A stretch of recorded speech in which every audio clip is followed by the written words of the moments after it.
'Twas early in a fine summer's morning as I strode. It was on a cold February morning in 1803 that Father Thomas Coutts packed his things and prepared for the long journey to Keeper Hill.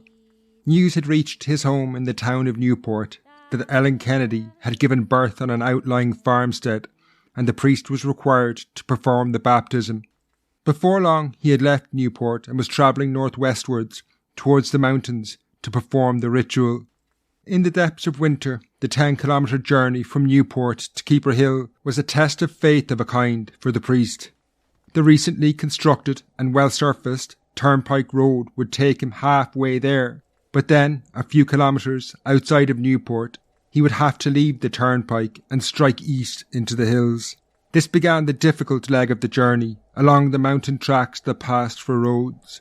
The biting winds that howled up the Shannon estuary to his west would pick away at him relentlessly, while his horse struggled to find its footing. However, the priest had no choice. This journey couldn't wait. Time was of the essence. In an age with high infant mortality, if he put off this journey even another day, it might be too late. For all he knew, the newborn child might already be ailing. Having served this rural parish since the 1790s, he had undoubtedly, on many occasions, arrived at similar remote farms to perform a baptism, only to find the baby had died while he was en route. After a few hours on the road, the priest finally caught glimpse of the Kennedy farmstead on the horizon. A growing sense of expectation hung over the hill. He waited anxiously for the piercing wail of a baby echoing across the lonely hillside, but the welcoming smile of the Kennedys as he approached the house finally confirmed all was well. Inside the home, a weary but joyous Ellen Kennedy presented the priest with the baby, a girl. Father Coutts, acquainted with the Kennedy family, had little need to ask of the child's name. She was the first born to Ellen and William, and in accordance with the naming conventions and traditions of the age, she would be given the name of her maternal grandmother, who in this instance was also called Ellen. Inside the house, Father Coutts set about his task, removing his prayer book and holy water from his satchel. Then, in the presence of two godparents, Andrew Kennedy and Mairead MacDonald, the unsuspecting newborn was splashed with holy water while the priest uttered words in Latin he alone could understand. With the ritual finished and the small talk complete, the Kennedys paid the priest and Father Coutts climbed into his saddle to retrace his steps down the mountain, his eyes focused on the distant town of Newport and the warm fire that awaited him, 2 hours and a world away. If fear for the child's immortal soul had driven the priest up the mountain, concerns for his own safety and the gathering darkness on the eastern skyline ensured he did not delay long on Keeper Hill. A later visitor to the area, the Welshman Samuel Lewis, captured the terrain the priest now faced. The Keeper Mountains form a wild tract of country, extending about 480 square miles, throughout which there was scarcely any road passable for wheel carriages.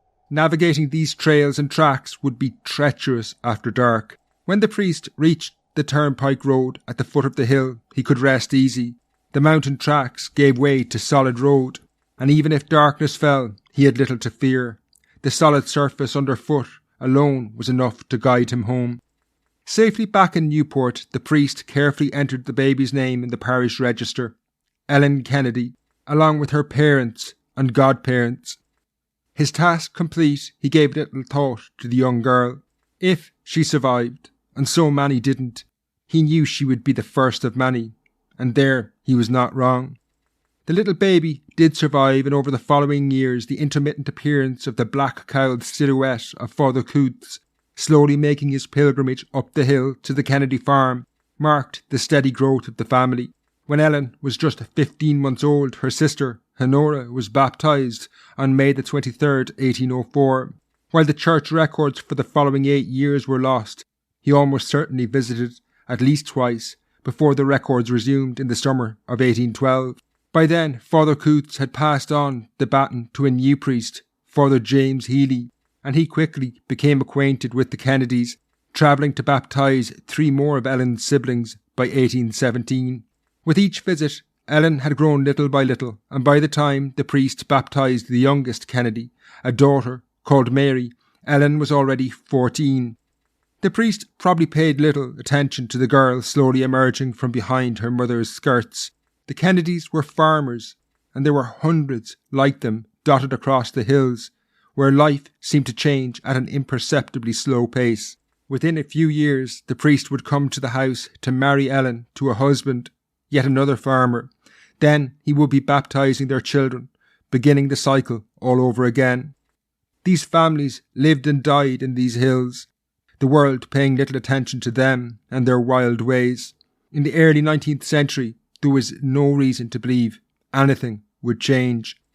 However, of the many things that could be said about the 14-year-old Ellen Kennedy, average was not a word that summarised her life, and neither was the age she entered adulthood in.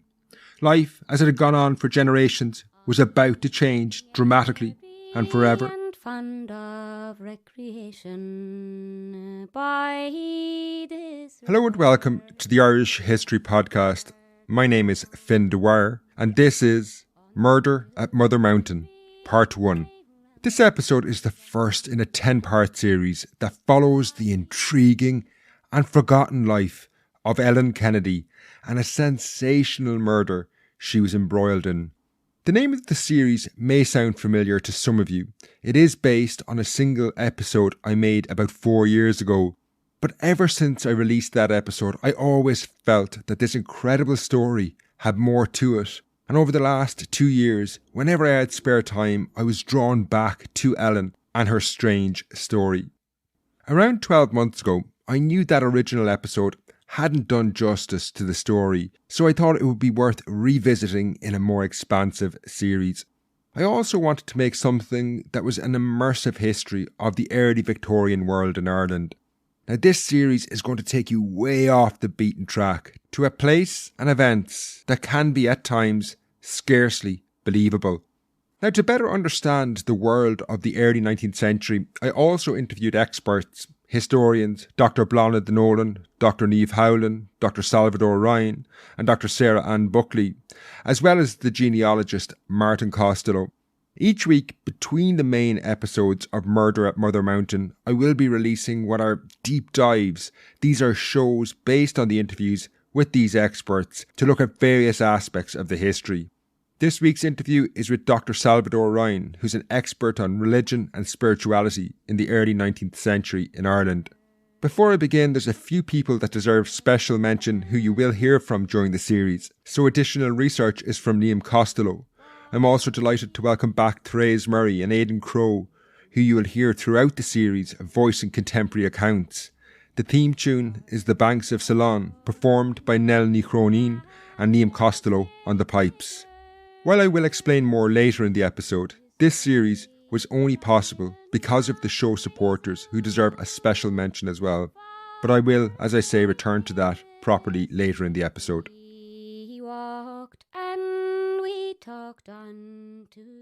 Throughout her adolescence, Ellen Kennedy was an infrequent sight around the town of Newport. Father Healy rarely, if ever, saw families like the Kennedys in the local church.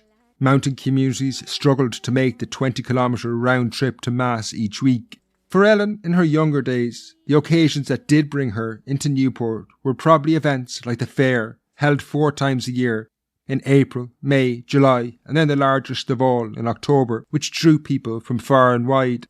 On these trips, her amazement at the surroundings of Newport betrayed the stark contrasts between the world she grew up in, the world of the hill communities, and the world of the town. Newport was small, but it was a town nonetheless. It was dominated by a small square, which was overlooked by a courthouse, which had the local jail, the Bridewell, beneath it. There was also a doctor's dispensary that opened in 1825, a school, and 2 churches, including the relatively new Catholic church built in the 1790s. Samuel Lewis, the Welsh visitor who arrived in the 1830s, captured its quaint appearance. The town is pleasantly situated on a considerable stream and contains 163 houses which are neatly built. The environs are pleasant. This contrasted sharply with the thatched cottages dotted across the mountains. There was no paved roads or cut stone buildings in the hills. However, these superficial differences in appearance masked far deeper, more important contrasts between town and country in West Tipperary in the early 19th century. These were differences that shaped how Ellen Kennedy perceived the world and what she could expect in life. Although only a few miles apart, travelling between Ellen's home on Keeper Hill and the town of Newport brought the young child across a frontier of a kind in the early 19th century. There's always tensions between urban and rural life, but the divide in West Tipperary was different. This frontier had been forged in one of the most violent epochs in Irish history, leaving Ellen's childhood and her adult life unquestionably different from that of children and indeed adults who lived on the other side of the frontier in Newport. These differences were sometimes subtle, yet inescapable. When Ellen walked around Newport, the name of the Waller family was inescapable. They were celebrated in place names and monuments for their role in developing the town. The original Waller had been a Cromwellian soldier, Richard Warren Waller, who had been granted land in the region for his service in the Cromwellian armies that defeated the king in the English Civil War and then launched a brutal conquest of Ireland. However, Ellen had a very different understanding of the Waller family and these seminal events. Her community did not celebrate the Waller family, given they were descended from the same people who had been driven off the land after their arrival. So while the Waller's name was etched into the very landscape around Newport, the local fortification was called Castle Waller, the mountain communities remembered different people. The townland in the mountains, Shanbally-Edmund, is reputedly named after Edmund O'Ryan, known as Ned of the Hill, a celebrated outlaw, while the townland of Tureen Bryan, a place that featured heavily in Ellen's life in coming episodes, was named after a certain Brian O'Madden who had been driven into the mountains by Cromwell. Around fires at night, the folklore passed down from one generation to the next in the mountains told numerous stories of lost treasure associated with this Cromwellian dispossession, which presumably echoed the enduring sense of loss of power, wealth and status. Given the two communities, that of Newport and the surrounding mountains, set out on divergent paths in the 17th century, by Ellen's teenage years, around 150 years later, they were considerably different. Ellen's life was shaped by an adherence to custom and tradition that even in the early years of the 19th century seemed old-fashioned and outdated to some. The first doctor's dispensary opened in Newport in 1825, providing healthcare even to those who could not afford it. However, the communities in the mountains continued to visit several holy wells dotted across the hills. These wells, which had been in use in some cases for thousands of years, were widely believed to have healing properties. Indeed, local folklore recorded the rituals performed at one known as An Tobar Geall. Each person leaves something as an offering when he is leaving, such as beads, a picture, a statue, a coin, a fancy drinking vessel, a piece of ribbon, a medal. But food is never left there. People suffering from toothache, sore eyes, headaches, stomach troubles and bone disease take home some of the water and the sick will rub it to the affected part or else drink it. This tradition was part of wider religious practices that could be found in many parts of rural Ireland. These saw people in many instances celebrate religious feast days at places in the local landscape that they held sacred rather than in the local Catholic Church. And these celebrations therefore sat uneasily with Catholic doctrine. A few miles east of Keeper Hill, an ancient site of spiritual devotion, Clay, known in English as Mother Mountain, still maintained huge importance for the community. Each year on August the 15th, Ellen Kennedy joined large crowds on the slope of the hill to mark the Feast of the Assumption. Events like this and celebrations of local saints' days, known as Pattern Days, could often descend into raucous festivals where the religious element gave way to drinking, along with unruly and lascivious behaviour. Indeed, the celebrations at Mother Mountain on August the 15th, 1803, the first of Ellen's life, may have prompted the conception of her sister Honora, who was born almost 9 months to the day in 1804. However, while these traditions seemed quaint and had their own allure, the realities of life on the mountainous side of the frontier was one steeped in poverty and inequality, and when life began to get increasingly difficult, as it did in the 19th century with intermittent famine and food shortages, this would leave Ellen to grow up in a world surrounded by violence.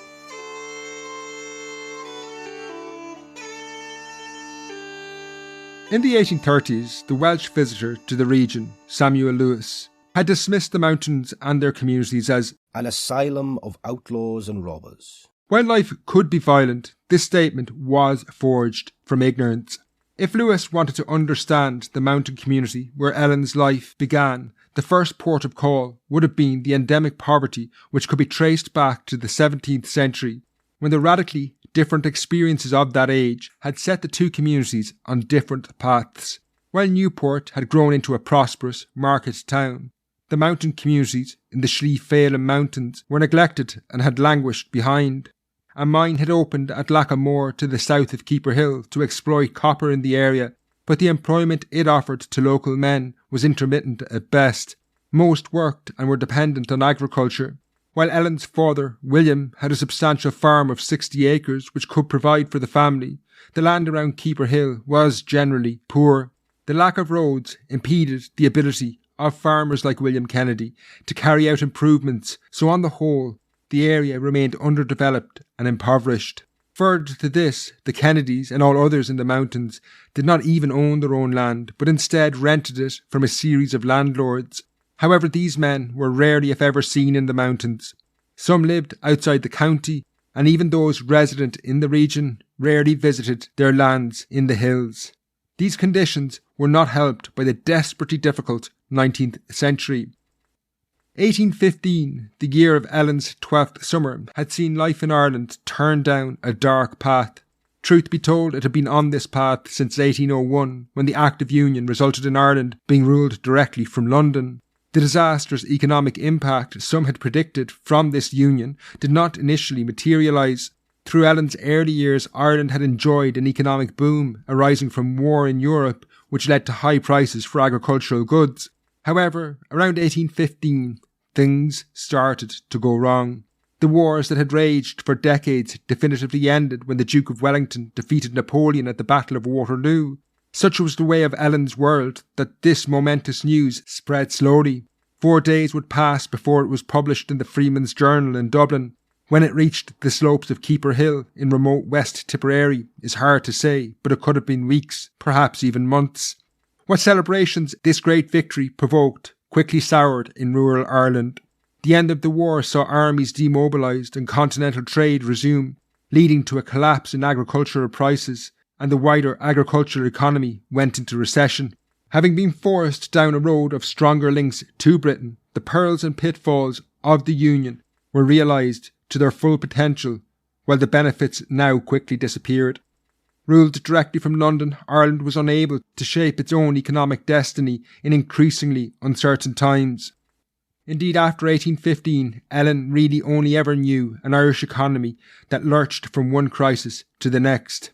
However, while some were deeply rooted in the wider economic circumstances, Ellen and her generation also experienced what seemed to be their fair share of bad luck as well. For example, the summer of 1816, known across the world as the Year Without Summer, saw an enormous volcanic eruption in Indonesia lead to disastrous harvests and hardship. 5 years later, the island suffered even greater hardship. September 1821 saw the first royal visit to Ireland in 130 years. However, William IV's tour of Ireland was overshadowed by torrential rains. By the middle of the month of September, newspapers noted rising food prices. In Enniskillen, the Chronicle reported, "We perceive by the newspaper reports from different parts of the country that the crops have suffered from the late prevalence of heavy rain and consequent inundation of flat grounds." The situation was far graver than anticipated by many.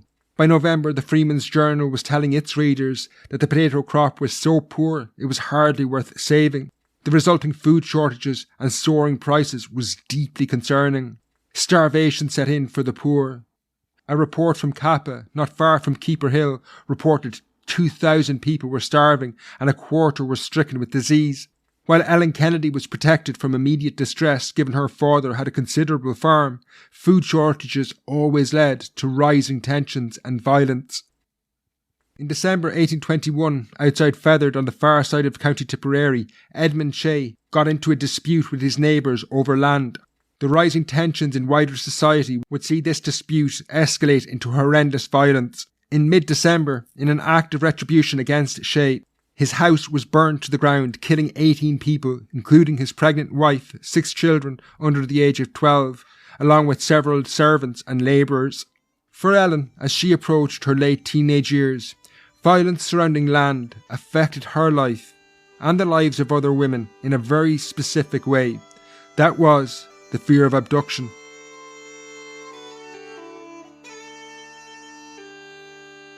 As Ellen Kennedy advanced through her teenage years, she became acutely aware of the inequality in Irish society, even if she didn't understand it in such terms.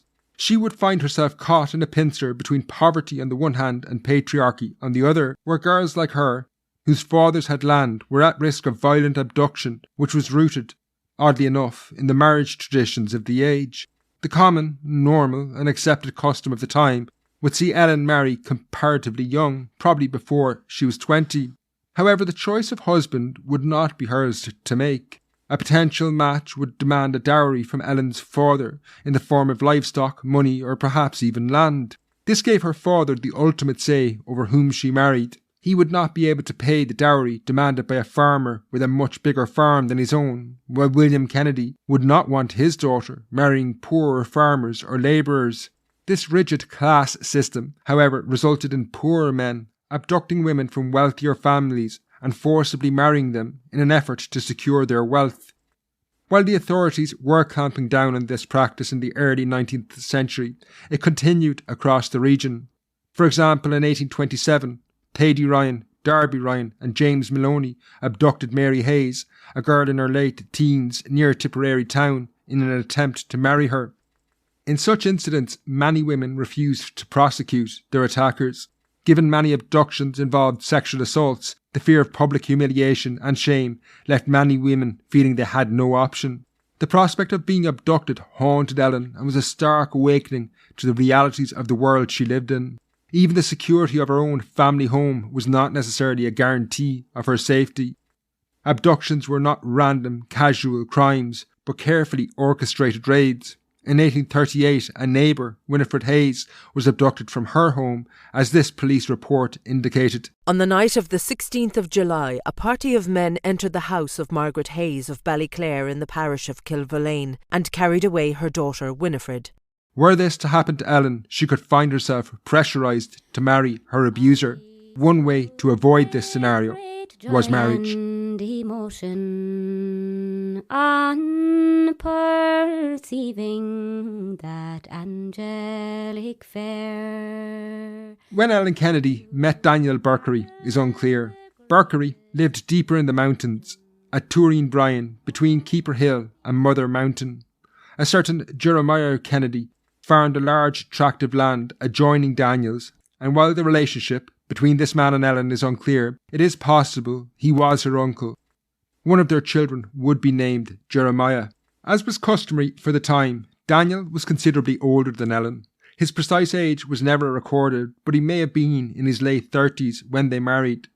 In terms of a match, Daniel came off the better from the arrangement. His farm of 40 acres stretching along the northern side of the Anna Valley was smaller than William Kennedy's. There is the slightest hint that the marriage may have been prompted to avoid a scandal.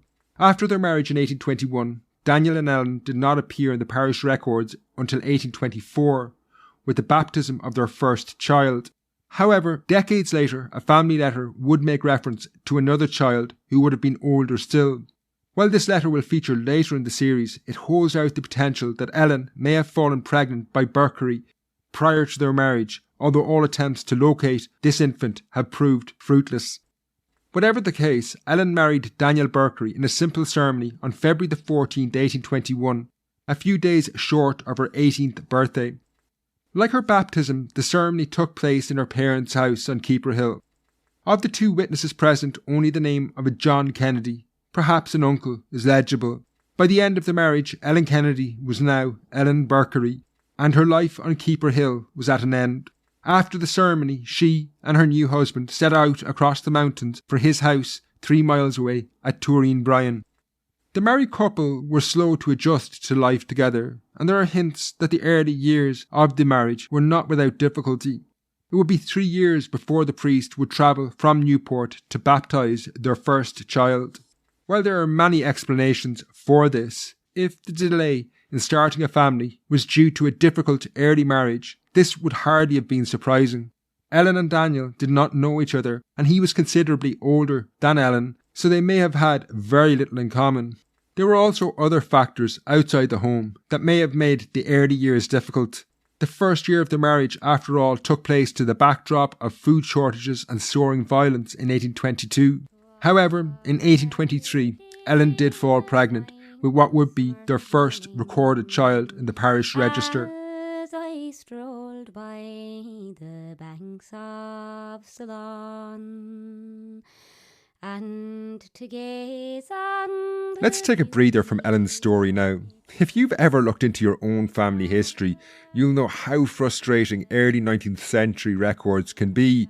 Church records in particular, which were essential to understanding Ellen's early life in the parish of Newport, start and stop randomly. They often don't run in a chronological order, and to say the handwriting leaves a lot to be desired is a more than generous way to describe our ancestors' script. Ellen's story, however, became even more difficult after 1821 when she married Daniel, because his name, Berkery, has multiple different spellings. I think at the last time of counting we had come across 10 different variations in English and Irish. I always knew to tell this story I'd need help, so I was delighted when Liam got on board, and then later on, to create the more immersive experience, that Nell was able to perform the banks of Sullane, and Aidan and Therese could provide the amazing narrations. One group of people who deserve particular mention in all this, though, are the show supporters on Acast Plus and Patreon. Their generosity and donations were integral to producing this series. They allowed me to expand on what was previously just not possible. The research, accessing records, and in terms of this story, the time needed, all happened because of them. Now, if you want to fund content like this, you can support my work on Patreon at patreon.com/Irish Podcast or Acast Plus. There's links in the show notes below. It's really easy to sign up and you get ad-free content. There's hours of bonus shows as well, and you get early access. Part 2 will be on Patreon in just 2 days' time. Now, back to the show. down by the banks of Sullane. When Ellen Berkery, formerly Kennedy, fell pregnant in 1823, this marked a major change in her life. She would spend nearly all of the following 2 decades pregnant, in childbirth, or recovering before starting the cycle again. Her early pregnancies in particular would have been extremely frustrating for Ellen.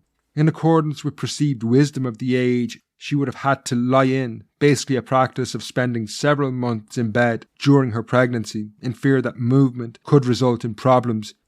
In this instance, the pregnancy and birth appear to have passed off without any major incident, and in March 1824 she gave birth to a daughter, named after her own mother, and therefore was the 4th generation of women in her family named Ellen. For Daniel, he would undoubtedly have preferred a son, who would in time help on the land. However, there was still plenty of time. Ellen was only 21, and ultimately it didn't take long for the boy to arrive. Indeed, in 1826 and 1827, Ellen gave birth in rapid succession to 2 more children, a boy named Stephen, and the following year a girl named Grace. This began what was an extremely taxing decade on Ellen. She would give birth to 5 children in 9 years. These were 3 boys, Jeremiah, William and Andrew, and 2 girls, Honora and Catherine. By 1838 she had 8 children under 14. Then, after a break of 5 years, she had a final child, Daniel, in 1843. While this was exhausting, Ellen, like most women, also had to deal with grief. It was almost inconceivable for the Berkerys to have a family of this size without losing some of their children. In Ellen and Daniel's case, it was their eldest son, Stephen, and their youngest son, Daniel, who both died before adulthood. Indeed, Daniel would die before the age of 3. Outside the home, she also faced the constant, looming threat of violence. Poverty frequently pushed people into desperate acts, and during her marriage, Ireland was unable to shake free of famine and food shortages. Crop failures in 1831, 35, 36 and 39, and then again in 1842 added tension in a society that was already riven with conflict. Given one of the root causes of this tension, the landlords were often distant figures. This tension found expression in conflict between farmers, like Daniel Berkery, her husband, and the poor landless labourers who often rented small plots of land from them. If farmers were thought to have unjustly evicted labourers, secret, oath-bound societies known as the Terrialts or White Boys organised attacks, sometimes damaging property, livestock, houses, and all the way up to assaults and murder.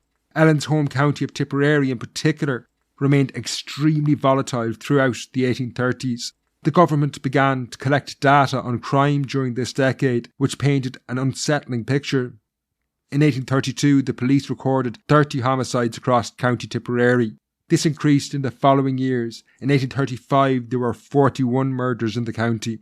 Alongside these murders, there were dozens of serious assaults attributed to secret societies. 62 in 1835 alone.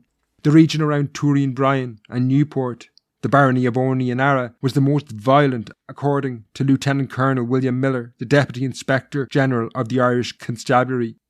The Devon Commission, a government report into land in Ireland, will conclude in the 1840s. In Tipperary, for a long time past, and in some other counties more recently, there has prevailed a system of lawless violence, which has led in numerous instances to the perpetration of cold-blooded murders. This violence and the remote nature of the mountains would provoke a major response from the British authorities. At the time of Ellen's birth, this was a distant force, but this began to change in the 1830s, something that would have a profound impact on their lives and this story. Throughout Ellen Berkery's early years, for better or worse, the central authorities had been a remote and distant force in her life. There was no police presence to speak of. This began to change dramatically in the early years of her marriage. In reaction to the surge in violence after the near famine of 1822, the government established the Irish Constabulary, the first police force in Britain or Ireland. While it had been founded by the major unrest of that year, there was also new ideas shaping political decisions in London as the government began to expand its reach into all regions, no matter how remote. And this meant that the frontier between the mountains and hills where Ellen had grown up and the town of Newport was going to come to an end. Indeed, in the later 1820s, these ideas would see the Lord Lieutenant of Ireland, Lord Anglesey, turn his attention to the Slieve Mountains outside the town of Newport where Ellen lived, which had for decades been beyond government influence and control.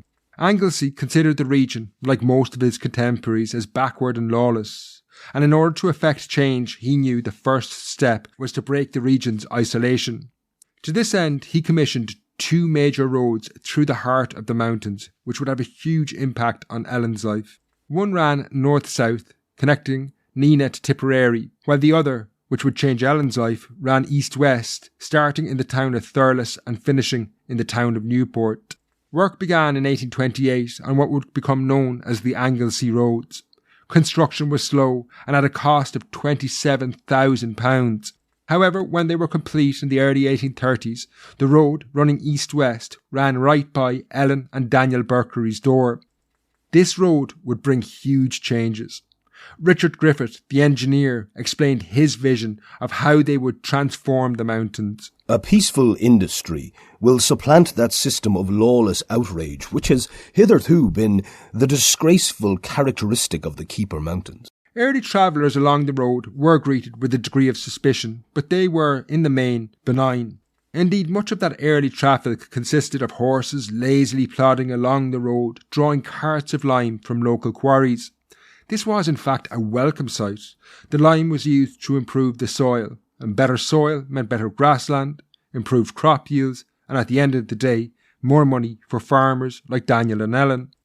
However, the Lord Lieutenant, Lord Anglesey, had not spent the eye-watering sum of £27,000 building a road just to fertilise the soils of the Slieve Mountains. This was, if anything, incidental. Not long after the road was finished, the recently founded police force, the Irish Constabulary, later renamed the Royal Irish Constabulary, began to extend their tentacles into the mountains through a network of outposts. While there were major barracks at Newport and Thurles, a chain of smaller stations was built along the Anglesey roads at Holy Cross, Drumbayne, Kilcommon, Rear Cross and Lackamore.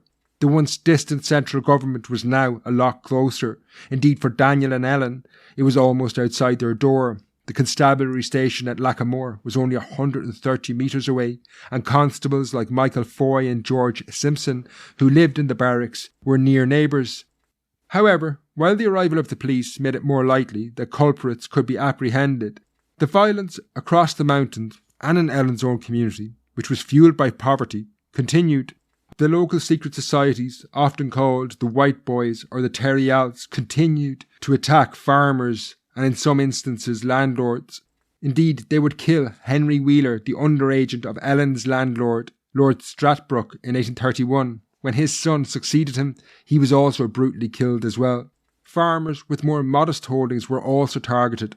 In 1842, a farmer named John Hanley was shot dead in the area after he took the land of 2 evicted tenants. Of the numerous incidents that had taken place over the 1830s and 40s, it was the murder of this man, John Hanley, which would have kept Ellen and Daniel awake at night. Hanley was not a powerful landlord. He was just a farmer like them who had fallen foul of his tenants. With all this bubbling beneath the surface, 1845 would prove to be a fateful year for Ellen, Daniel and everyone they had ever loved and cared for. In the early autumn, a mysterious fungus rendered potato plants across the island inedible. Around 40% of this crop, which underpinned the entire economy and provided food to around 1/3 of the population, was lost. While few starved in what was to be the first year of the Great Hunger, violence predictably surged again. Poor tenants couldn't pay rents and farmers began to evict. Tension and violence was on the increase.